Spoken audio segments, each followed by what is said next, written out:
دیکھیں علم بہت بنیادی چیز ہے، بہت ضروری چیز ہے کہ علم کے بغیر تو عمل کا سوال ہی پیدا نہیں ہوتا۔ اب دیکھیں یہ اسلام کی ابتدا جو ہے وہ اقرا سے ہوئی تھی اور والناس پہ آ کے اس کا اختتام ہوا۔ اگر آپ قرآن مجید کو اٹھا کر دیکھیں تو علم کا سرچشمہ اور منبع اللہ کی یہ کتاب جو لوح محفوظ سے ہماری اصلاح کے لیے، ہماری ہدایت اور رہنمائی کے لیے نازل ہوئی ہے، اس کا پہلا نقطہ اقرا بسم ربک الذی خلق ہے اور والناس پہ آ کر یہ ختم ہوتا ہے۔ اسی قرآن مجید سے تمام علوم کے چشمے جاری ہوتے ہیں، منبع اور سرچشمہ یہی ہے۔ تو قرآن مجید کو پڑھنا، اس کو سمجھنا، اس کی آیات میں غور و تدبر کرنا، اس کا فہم حاصل کرنا، اس کے مطابق عمل کرنا اور اسے زندگی کا لائق عمل بنانا اور اجتماعی زندگی میں اسے دستور زندگی بنانے کے لیے عملی جد و جہد کرنا، اور پھر اس کے بعد قرآن مجید کو سمجھنے کے لیے احادیث کا مطالعہ اور ان کے اوپر غور و فکر یہ لازمی اور ناگزیر ہے۔ سیرت رسول صلی اللہ علیہ وسلم کا مطالعہ، دینی لٹریچر کا مطالعہ، تو علم کے حصول کے لیے مسلسل جد و جہد، جو کہا جاتا ہے نا کہ مہد سے لحد تک، یہ مرتے دم تک یہ سلسلہ جو ہے وہ جاری رہنا چاہیے۔ تو دین کا علم بنیادی طور پر اسلام اور غیر اسلام کے اندر در حقیقت علم اور جوہل ہی کا فرق ہے۔ اسلام کی بنیاد علم کے اوپر ہے، اور جہاں تک دین کے علم سے ناآشنائی ہے تو وہ سراسر جہالت ہے، اور جہالت اور جوہل جو ہے وہ ابو جہل کی میراث ہے۔ اس کو ابو جہل کیوں کہا گیا؟ جاہلوں کا باپ تھا وہ۔ تو آج ہم مسلمان ہوتے ہوئے اگر ہم جاہل ہیں تو ہم سے بڑا بدنصیب کوئی نہیں ہے۔ ہم اپنی جہالت کو دور کریں، اور اس کا ذریعہ یہ ہے کہ ہم قرآن و سنت کے ساتھ وابستہ ہو جائیں، دین کا علم حاصل کریں، خواہ وہ مطالعے کے ذریعے سے کریں، دینی مجالس کے ذریعے سے کریں، نیٹ کے ذریعے سے کریں، جو بھی ذرائع اللہ تبارک و تعالیٰ نے پیدا کر دیے ہیں ان تمام ذرائع سے فائدہ اٹھا کر ہم اپنے علم کے اندر اضافہ کریں۔ اپنی تربیت کے لیے سب سے پہلے ہمیں اپنے مقصد حیات کا تعین کرنا چاہیے، اور یہ وہ چیز ہے جس کے بارے میں بعض دانشوروں کو بھی اس کا علم نہیں کہ مقصد حیات کیا ہے۔ ایک مغربی دانشور سے کسی نے جب یہ سوال کیا کہ ہماری زندگی کا مقصد کیا ہے، تو اس نے کہا کہ پہلی دفعہ مجھ سے یہ سوال کیا گیا اور میں نے بھی کبھی اس پہ غور نہیں کیا۔ تو اس کی دانش اور اس کی فہم و فراست پہ ماتمی کیا جا سکتا ہے جس کو یہ پتہ ہی نہیں ہے کہ میری زندگی کا مقصد کیا ہے۔ اور یقیناً ہم مسلمانوں میں سے بھی بہت سارے لوگ ایسے ہیں جن کو اس بات کا علم نہیں ہے، اور انہوں نے شعوری طور پر کبھی اس پہ غور و فکر نہیں کیا کہ ہماری زندگیوں کا مقصد کیا ہے۔ تو قرآن مجید سے اللہ تبارک و تعالیٰ نے اس بات کو واضح کر دیا کہ وَمَا خَلَقْتُ الْجِنَّ وَالْإِنسَ إِلَّا لِيَعْبُدُونَ، کہ ہم نے جنوں اور انسانوں کو اپنی عبادت کے لیے پیدا کیا ہے۔ اب عبادت کا مقصد کیا ہے؟ کہ اس عبادت کے ذریعے سے اللہ راضی ہو جائے، وَرِضْوَانٌ مِّنَ اللَّهِ اکبر، اور اللہ کی رضا ہے سب سے بڑی چیز۔ اور ہم اپنے اللہ کو کیوں راضی کرنا چاہتے ہیں، اس کی عبادت کیوں کرتے ہیں؟ تاکہ اس کی رضا حاصل کر کے ہم جنت تک پہنچ جائیں۔ تو اس کا مطلب یہ ہوا کہ ہماری زندگیوں کا مقصد یہ ہے کہ ہم اپنے رب کو راضی کر کے اس کی رضا کے ذریعے سے جنت حاصل کرنا چاہتے ہیں۔ تو اگر یہ زندگی کا مقصد ہے، یہ نصب العین ہے، یہ ہماری منزل ہے، تو پھر اس منزل کے حصول کے لیے ہمیں ایک لائق عمل مرتب کرنا پڑے گا۔ تو جب مقصد حیات کا تعین ہو گیا تو اب اس کے بعد جو پہلا کام ہم نے کرنا ہے وہ یہ ہے کہ ہم اپنے عقیدے کی اصلاح کریں، اس لیے کہ قرآن مجید نے فلاح کا، کامیابی کا جو راستہ بتایا ہے اس میں سب سے پہلی اور بنیادی چیز انسان کا ایمان اور اس کا عقیدہ ہے۔ عقیدہ توحید، اور توحید کے ساتھ اگر شرک کی ملاوٹ بھی ہو، سنت کے اوپر عمل کے ساتھ ساتھ بدعات اور خرافات بھی ہوں، تو زندگی کا ایسا ملغوبہ اللہ کے ہاں کسی صورت جو ہے وہ قابل قبول نہیں ہے۔ اللہ تبارک و تعالیٰ نے اسی عمل کو قبول کرنا ہے جو عمل خالص عقیدہ توحید کے ساتھ رسول اللہ صلی اللہ علیہ وسلم کی سنت کے مطابق کیا جائے۔ تو ہم اپنے عقیدے کو درست کریں کہ اللہ رب العالمین صرف اس کائنات کا خالق اور مالک ہی نہیں ہے، بلکہ وہ ہمارا آقا ہے، ہمارا پروردگار ہے، ہمارا محافظ ہے، اور اس نے ہمیں ساری نعمتیں عطا فرمائی ہیں، وہ ہماری حفاظت بھی فرما رہا ہے، وہ ہمیں رزق بھی دے رہا ہے، وہ ہمارے نفع نقصان کا مالک بھی ہے، وہی ہر طرح کی عبادت کا مستحق بھی ہے، اسی کے اختیار میں ہے دینا اور روکنا، رزق میں اضافہ کرنا یا اس کے اندر کوئی کمی کرنا، اولاد کا دینا یا نہ دینا، اور ہماری مشکلات کو آسان کرنا، ہمیں مصیبتوں اور پریشانیوں سے بچانا، اور جو کچھ بھی زندگی کے معاملات ہیں سب کو اس رب کے سپرد کر دینا، اس رب کے حقوق و اختیار میں، اس کی ذات و صفات میں، اس کی عبادت میں کسی دوسرے کو شریک نہ ٹھہرانا۔ جب ہم اپنے عقیدے کی اصلاح کر لیں اور عقیدہ توحید پر قائم ہو جائیں تو پھر اس کے بعد جو کام ہم نے سب سے پہلے کرنا ہے وہ یہ کہ ہم اپنی نیت کی اصلاح کریں۔ دیکھیے، اعمال کی قبولیت کا دارمدار جو ہے وہ نیتوں پہ ہے، انما الاعمال بالنیات،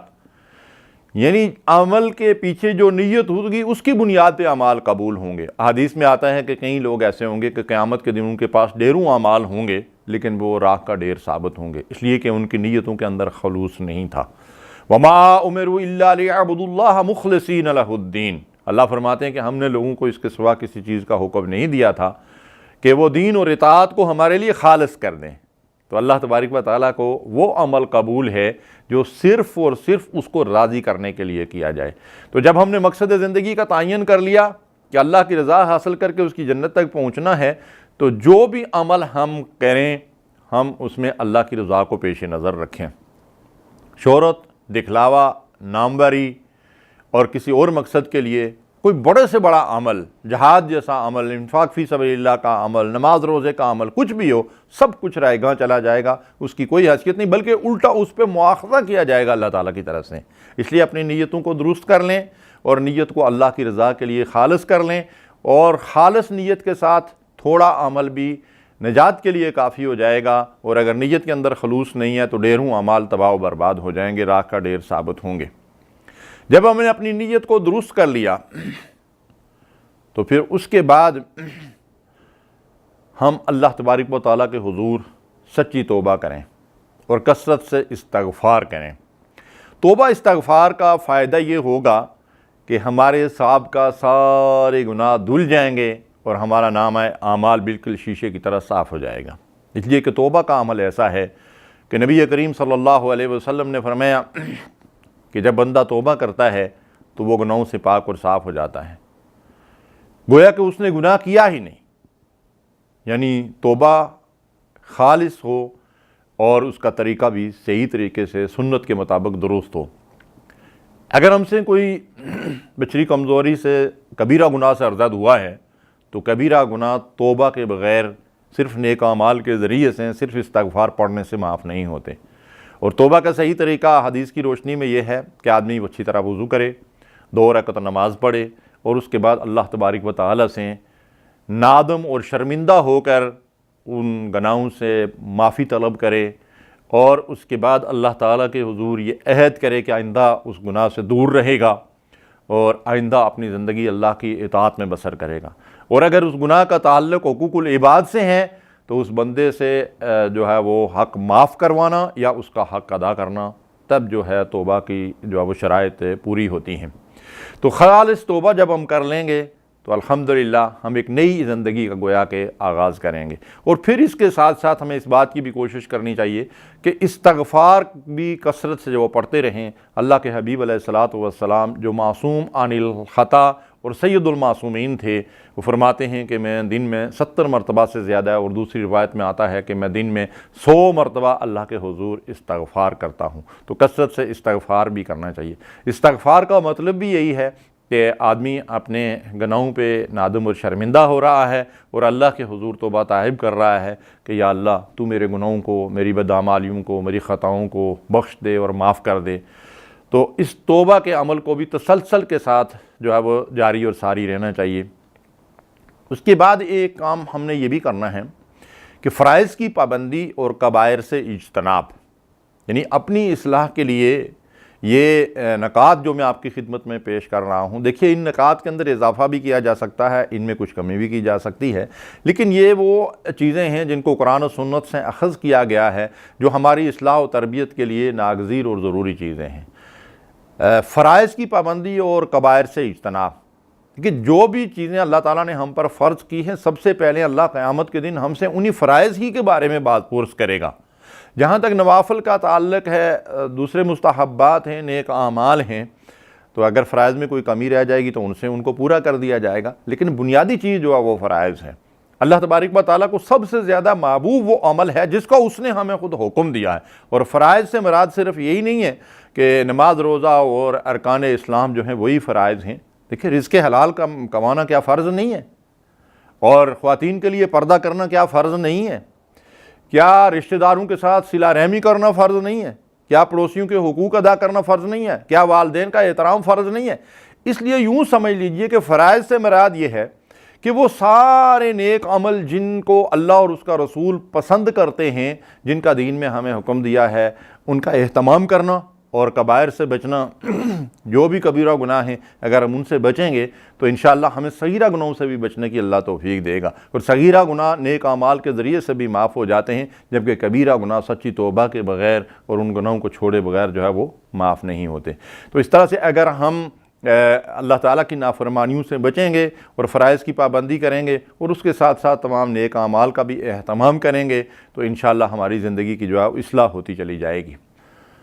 اس کے بعد جو آخری بات تو نہیں ہے، لیکن بہرحال جو لایا عمل میں آپ کے سامنے رکھ رہا ہوں، اس حوالے سے میں سمجھتا ہوں کہ آخری بات یہ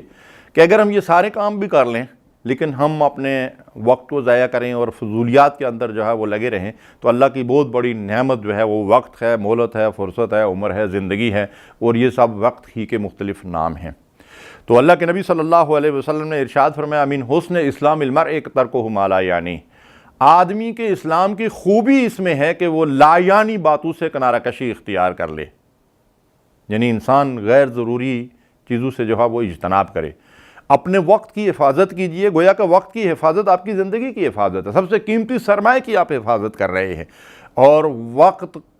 کے لیے، اس کے استعمال کے لیے ترجیحات کا تعین کریں، اور پھر ترجیحات کا تعین کرنے کے بعد آج کے کام کو کل پر ہرگز نہ چھوڑیں، بلکہ جو کام آپ نے اس گھنٹے کے اندر کرنا اس کو اگلے گھنٹے تک مؤخر نہ کریں۔ اپنی زندگی کا یہ لایا عمل بنا لیں کہ آج کا کام آج ہی کرنا ہے، اس گھنٹے کا کام اسی گھنٹے کے اندر کرنا ہے، ورنہ یہ ہے کہ پھر وہ جو ترجیحات کا آپ تعین کریں گے ان کے اوپر جو ہے وہ آپ صحیح طریقے سے عمل پیرا نہیں رہ سکیں گے۔ آج اوقات کو ضائع کرنے کے لیے بے شمار مشاغل جو ہے وہ ہم نے خواہ مطلب یہ ہے کہ اپنا لیے ہیں، اور اس میں مطلب کہ ٹی وی کے سامنے گھنٹوں بیٹھے رہنا، نیٹ کے ذریعے سے دل بہلانا، اور کبھی کشتیاں دیکھنے بیٹھ جانا، کبھی جو ہے وہ کھیل کود، اور پھر کبھی فلمیں اور کبھی گانے، اور مطلب یہ ہے کہ خواہ کے دوسرے جو مطلب یہ ہے کہ بہت ساری مصروفیات ہیں، گھنٹوں ہم جو ہے وہ نیٹ کھول کر اس پر بیٹھ جاتے ہیں۔ ہم اس کو ضروریات کی حد تک استعمال کریں، ضرورت کی حد تک استعمال کریں، اس سے اچھی چیزیں ضرور لینی چاہیے، لیکن باقی معاملات میں اس کا استعمال بالکل ایسا ہی ہونا چاہیے جیسے ہم ٹوائلٹ کا استعمال کرتے ہیں۔ کوئی آدمی ٹوائلٹ کے اندر جا کر بیٹھ کر نہ سو جاتا ہے، نہ وہ لمبی تان کر بیٹھتا ہے، بلکہ اپنی ضرورت پوری کرتا ہے اور اس کے بعد وہاں سے جلد نکلنا چاہتا ہے۔ بس ایسے ہی جب آپ اپنے موبائل ہاتھ میں لیں یا ٹی وی کے سامنے بیٹھیں یا نیٹ استعمال کریں تو بس اپنی ضرورت پوری کر کے اس کے بعد اس سے فراغت حاصل کریں، اور اس کے بجائے آپ کتاب سے اپنا جو ہے وہ تعلق جوڑیں، اور اسی طریقے سے بری مجالس سے اپنے آپ کو بچ جائیں۔ وقت کیسے ضائع ہوتا ہے، یعنی ایسی فضولیات کے اندر جب آدمی بیٹھتا ہے۔ نبی کریم صلی اللہ علیہ وسلم سے یہ سوال کیا گیا کہ یا رسول اللہ صلی اللہ علیہ وسلم اچھا اسلام کیا ہے اور اچھا مسلمان کون ہے؟ تو رسول اللہ صلی اللہ علیہ وسلم نے فرمایا کہ وہ شخص جس کے ہاتھ اور زبان سے دوسرے مسلمان جو ہے وہ محفوظ رہیں، یعنی زبان کا استعمال جو ہے وہ بھی صحیح اور درست ہونا چاہیے، اور لا یعنی چیزوں سے انسان کو، فضول گپ شپ ہے، قصے کہانیاں لے کے آدمی بیٹھ گیا ہے، دوستوں کی محفل جمی ہوئی ہے اور وہاں گپ شپ لگ رہی ہے اور خواہ وقت ضائع ہو رہا ہے، تو یہ وقت اللہ تبارک و تعالیٰ کی بہت بڑی نعمت ہے، اور اس سے ہمیں جو ہے وہ فائدہ اٹھانا چاہیے، اس کا صحیح استعمال کرنا چاہیے، اور اس وقت کے ذریعے سے جو ہے وہ اپنی آخرت کو بنانا چاہیے۔ تو یہ ہے وہ مختصر سا لائے عمل جس کے ذریعے سے ہم اپنی اصلاح و تربیت کر سکتے ہیں، جس میں سب سے پہلی بنیادی بات کیا ہے کہ اپنے مقصد حیات کا تعین کریں کہ میں نے اپنے رب کو راضی کر کے اس کی رضا کے ذریعے سے جنت حاصل کرنی ہے۔ اور اس کے بعد اپنا عقیدہ درست کریں، اپنے نیتوں کی اصلاح کریں، اور توبہ استغفار ہمیشہ کرتے رہیں، فرائض کی پابندی کریں اور کبائر سے اپنے آپ کو بچائیں، دین کا علم حاصل کرنے کے لیے جستجو کریں، اور لایانی اور بے فائدہ چیزوں سے جو ہے وہ نجات حاصل کریں۔ وآخر دعوانا ان الحمد للہ رب العالمین۔ اللہم صلی علی سیدنا محمد وعلی آلہ وصحبہ